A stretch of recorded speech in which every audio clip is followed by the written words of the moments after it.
السلام علیکم ورحمۃ اللہ وبرکاتہ۔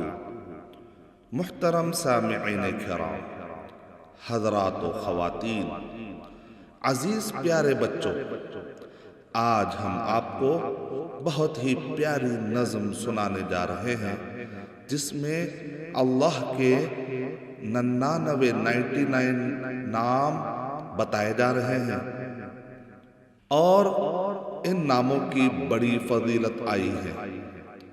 ان ناموں کو یاد کرنا، اللہ کے ان 99 ناموں کو سمجھنا اور اس کے مطابق عمل کرنا اور اپنے زندگیوں کو ان ناموں کے مطابق، تقاضے کے مطابق ڈھالنا بڑی فضیلت آئی ہے۔ تو آئیے ہم یاد کرتے ہیں، اس سے پہلے اس کی فضیلت سماعت فرمائیں۔ اس کی فضیلت کے متعلق اللہ کے نبی صلی اللہ علیہ وسلم نے کیا فرمایا ہے، ملاحظہ فرمائیے۔ عن ابی ہریرہ رضی اللہ عنہ ان رسول اللہ صلی اللہ علیہ وسلم قال: ان للہ 99 اسما 100 الا واحدا من احصاها دخل الجنہ، رواہ البخاری ومسلم۔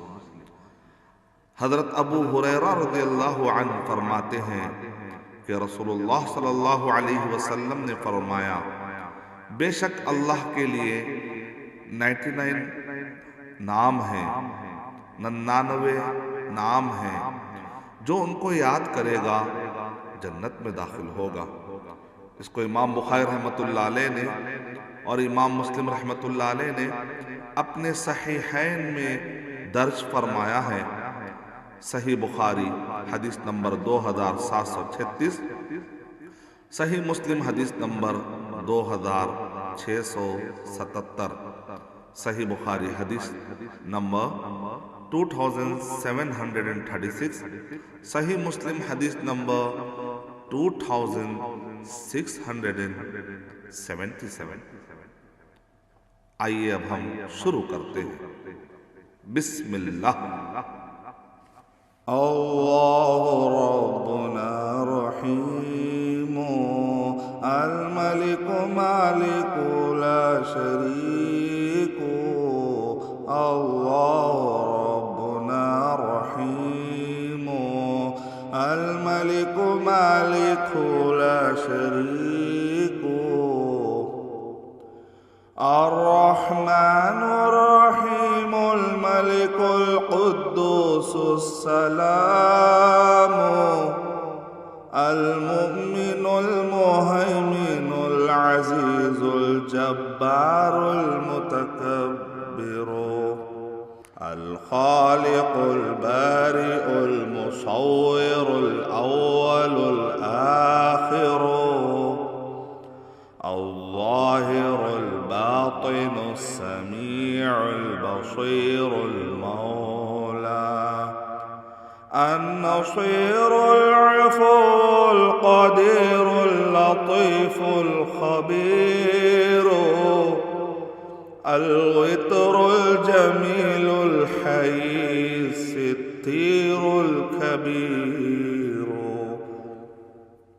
الله ربنا رحيم الملك مالك لا شريك، الله ربنا رحيم المتعال الواحد القهار الحق المبين القوي المتين الحي القيوم العلي العظيم الشكور الحليم الواسع العليم التواب الحكيم الغني الكريم الأحد، الله ربنا رحيم الملك مالك لا شريك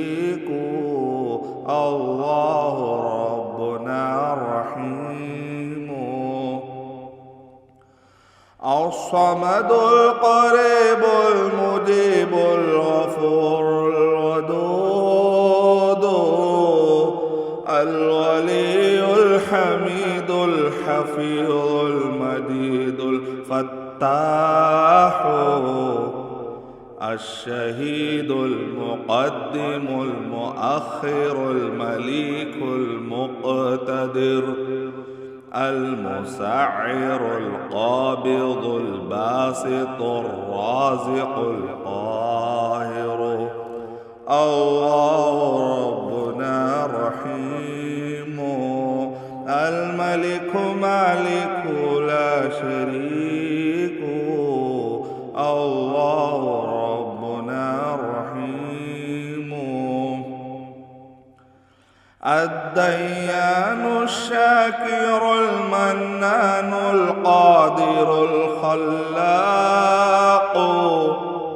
المالك الرزاق الوكيل الرقيب المحسن الحسيب الشافي الرفيق المعطي المقيت السيد الطيب الحكم الأكرم البر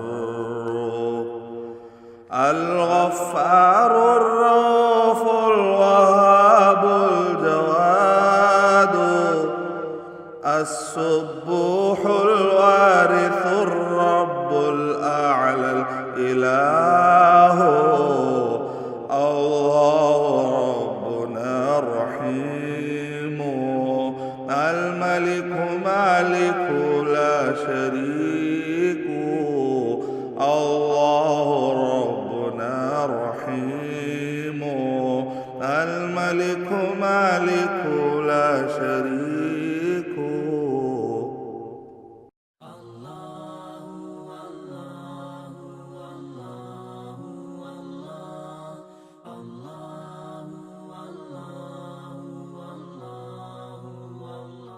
For authentic Islamic information, please log on to www.askislampedia.com.